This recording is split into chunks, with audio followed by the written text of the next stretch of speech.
पक्षानं स्वबळावर लढावं ही कार्यकर्त्यांची भावना आहे, मात्र पक्ष जो निर्णय घेईल तो निर्णय मान्य असेल असं ठाण्यातील भाजपचे आमदार संजय केळकर यांनी म्हटलेलं आहे। त्यांच्याशी बातचीत केली आहे रश्मी पुराणिक यांनी।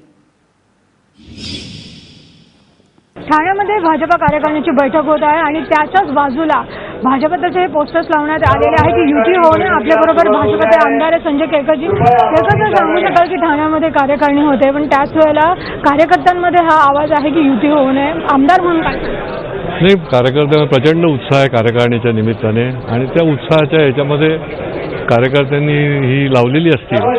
हा एक कार्यकर्त्यांचा आवाज आहे, त्याच्यामुळे वरिष्ठ जो निर्णय देतील तो कार्यकर्ते निश्चितपणे मानतील।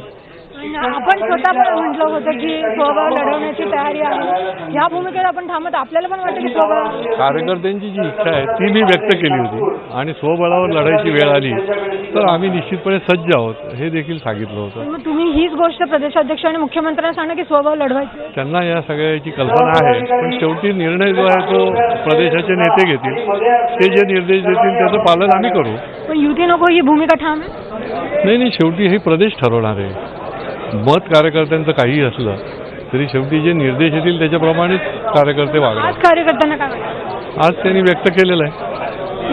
तर हे होते भाजपचे आमदार ज्यांनी म्हटलेलं आहे की कार्यकर्त्यांचा हा आवाज आहे, त्यांना असं वाटतं स्वबळ निवडणूक हवी आणि युती होऊ नये आणि हीच भूमिका ते प्रदेशाध्यक्ष आणि मुख्यमंत्र्यांपुढे मांडणार आहेत। रश्मी पुराणिक, ABP माझा, ठाणे।